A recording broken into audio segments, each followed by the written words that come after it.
Baiklah, perkenalkan saya Ramadhan Anissa, perwakilan dari kelompok 2 sebagai moderator. Di sini saya akan membuka presentasi pada kesempatan kali ini dengan membacakan Bismillahirrahmanirrahim. Baiklah, untuk materi yang pertama akan disampaikan oleh teman saya. Kepada teman saya persilahkan. Assalamualaikum warahmatullahi wabarakatuh. Saya, Laras Deliana Flavia, Informatika 19B, akan menjelaskan tentang makalah pada pertemuan hari ini, yaitu faktor manusia yang berhubungan dengan IMK.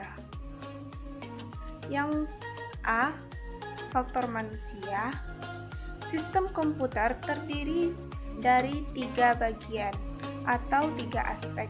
Yang pertama, aspek perangkat keras, yaitu hardware.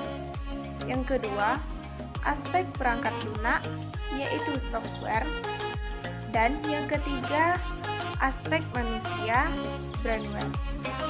Nah, ketiga aspek ini harus saling bekerja sama agar sebuah sistem komputer dapat bekerja dengan sempurna. Selanjutnya yang B, cara manusia melakukan interaksi. Yang pertama ada penglihatan. Penglihatan merupakan salah satu panca indera yang digunakan untuk dapat menikmati berbagai keindahan dan penuhnya warna dunia nyata. Dengan mata dapat menghasilkan persepsi atau gambar, gerakan, ukuran, bentuk, jarak, posisi relatif, tekstur, dan warna. Nah, adapun teknik-teknik yang harus dipahami adalah yang pertama, luminance. Luminance adalah banyaknya cahaya yang dipantulkan oleh permukaan objek. Besaran ini mempunyai satuan lilin per meter persegi. Semakin besar luminance dari semua objek, rincian objek yang dapat dilihat oleh mata juga akan semakin bertambah. Nah, selanjutnya yang B, kontras.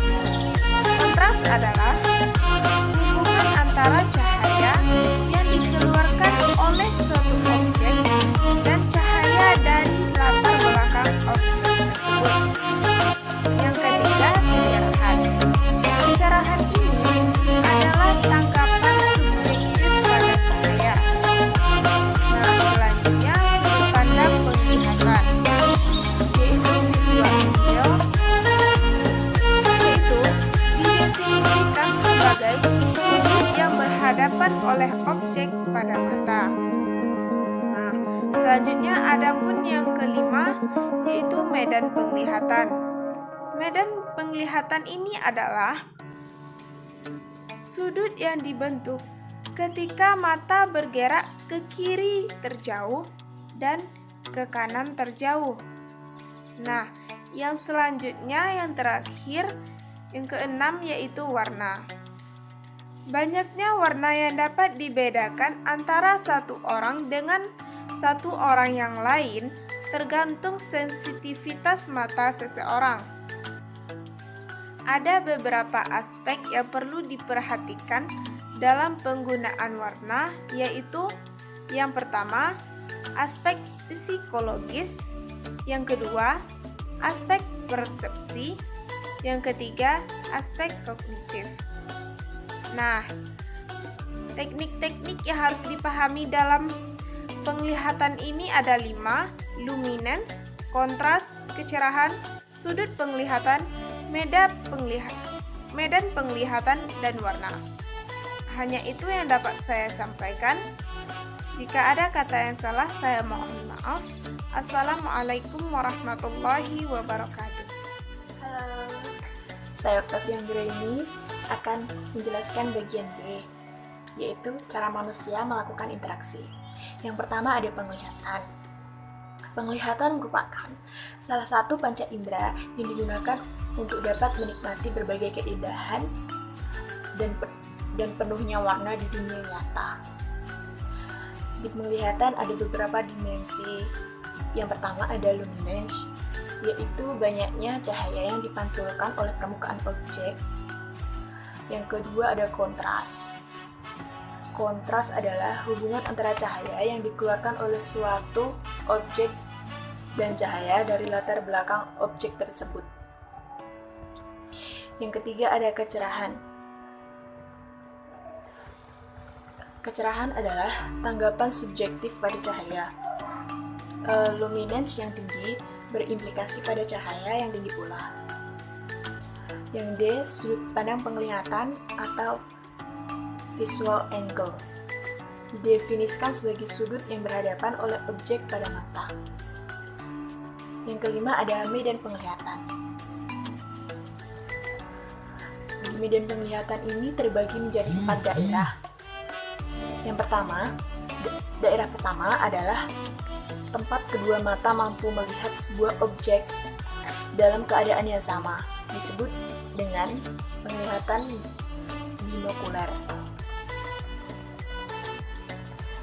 Yang kedua, daerah kedua adalah tempat terjauh yang dapat dilihat oleh mata kiri. Ketika mata kiri kita gerak ke sudut paling kiri, disebut penglihatan molekuler kiri. Yang ketiga, daerah ketiga adalah tempat terjauh yang dapat dilihat oleh mata kanan. Ketika mata kanan kita gerak ke sudut kanan, disebut penglihatan monokuler kanan. Daerah keempat adalah daerah buta, yaitu daerah yang sama sekali tidak dapat dilihat oleh kedua mata. Yang keenam yaitu warna. Beberapa aspek yang perlu diperhatikan dalam penggunaan warna, antara lain yang pertama ada aspek psikologi. Hindari penggunaan warna yang tajam secara stimulan, karena dapat menyebabkan mata menjadi lelah. Hindari juga penggunaan warna biru murni untuk teks. Hindari warna merah dan hijau untuk tampilan yang berskala besar, tetapi gunakan warna biru dan kuning. Hindari juga pengaturan cahaya di dalam ruangan, diperlukan karena warna akan berubah ketika cahaya berubah. Yang kedua ada aspek persepsi. Layar tampilan dapat diterima untuk tidak oleh pengguna sangat bergantung pada warna yang digunakan. Warna dapat meningkatkan interaksi hanya jika implementasinya mengikuti prinsip dasar dari penglihatan warna oleh manusia. Tidak semua warna ini mudah dibaca. Secara umum, latar belakang dengan warna gelap akan memberikan kenampakan yang lebih baik atau informasi yang lebih jelas dibanding warna yang lebih cerah. Yang ketiga ada aspek kognitif. Penggunaan warna bertujuan untuk menarik perhatian atau pengelompokan informasi, sehingga tidak perlu menggunakan warna yang berlebihan. Yang kedua yaitu pendengaran. Pendengaran merupakan panca indera yang penting setelah penglihatan dalam dunia komputer interaktif. Pemanfaatan nyata dari media suara adalah pada dunia multimedia. Kebanyakan manusia dapat mengidentifikasi suara dalam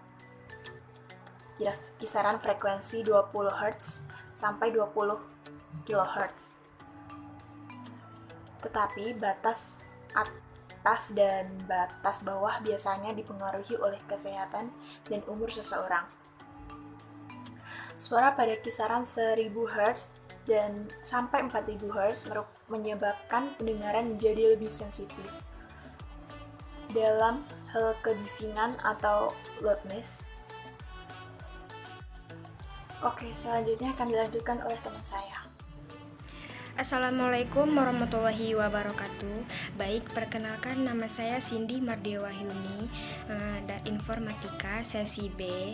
Ingin menjelaskan yaitu lanjutan materi, yaitu yang D, pemodelan sistem pengolahan. Dalam pengolahan informasi itu dibagi menjadi dua, yaitu pengolahan secara standar terjadi ketika rangsangan yang datang di bawah kebagian intelektual dan memerlukan beberapa waktu untuk menghasilkan tanggapan yang sesuai, yaitu B, pengolahan secara otomatis terjadi secara refleks dan hanya memerlukan waktu yang sangat pendek, yaitu sebagai berikut. Adanya aktivitas yang kita kerjakan sehari-hari telah menjadi otomatis, yaitu yang B, kita dapat mengerjakan aktivitas tersebut tanpa harus berpikir. Sebagai contoh, yaitu aktivitas untuk membaca, menulis, berbicara dalam bahasa ibu, mengendarai sepeda atau menggosok gigi, dan lain-lainnya. Yaitu yang C, seperti diketahui, semakin sering berlatih atau dikerjakan, performance kita akan meningkat ke tahap terampil dan otomatis. Yaitu selanjutnya yang D, dengan latihan rutin, proses kognitif juga dapat menjadi otomatis penuh, yaitu yang D, proses kognitif otomatis didefinisikan sebagai berikut, yaitu 1. Cepat, 2. Membutuhkan perhatian minimum sehingga tidak terpengaruh oleh aktivitas lain, yaitu ketiga, tidak dapat diproses secara sadar atau sengaja. Selanjutnya yaitu yang E, pengendalian motorik. Setiap tahapan pemprosesan aksi yang dilakukan manusia tersebut memerlukan waktu yang berbeda-beda, yang dibedakan menjadi dua bagian, yaitu 1. Waktu reaksi dan motorik. Setiap tahapan pemprosesan aksi yang dilakukan manusia tersebut memerlukan waktu yang berbeda-beda, yang dibedakan menjadi dua bagian, yaitu 1. Waktu reaksi. Waktu reaksi ini tergantung pada jenis stimulus, yaitu 1. Visual atau pandangan, yaitu 200 ms. 2. Auditori atau suara, yaitu 150 ms. Yang ketiga, pain atau sakit, 700 ms. Yang kedua yaitu waktu pergerakan atau movement time, tergantung pada usia. Waktu yang diperlukan untuk menanggapi stimulus yaitu waktu reaksi ditambah waktu gerak. Bertambahnya waktu reaksi mengurangi akurasi pada operator yang terampil. Kombinasi sinyal yang diterima dapat mempercepat reaksi. Faktor seperti latihan akan mengurangi waktu reaksi. Sebaliknya, kelelahan dapat memperlambatnya, sedangkan waktu pergerakan dipengaruhi oleh karakteristik fisik dari subjektif. Baiklah, itulah yang bisa saya sampaikan. Wabillahi taufiq wal hidayah. Wassalamualaikum warahmatullahi wabarakatuh. Terima kasih saya ucapkan kepada teman-teman yang telah menyampaikan materi. Baiklah, untuk terakhirnya saya akan menyimpulkan materi hari ini. Faktor yang paling penting dalam interaksi manusia dan komputer adalah manusia, karena manusia sebagai pembuat dan pengguna sangatlah diutamakan. Adapun beberapa faktor manusia dalam melakukan interaksi dengan komputer adalah 1. Penglihatan fungsi mata, 2. Pendengaran yang berkaitan dengan suara, 3. Sentuhan yang biasanya dilakukan pada papan titik, 4. keempat, pemodelan sistem pengolahan yang terdiri dari pemodelan perseptual, pengolahan intelektual, dan pengendalian motorik.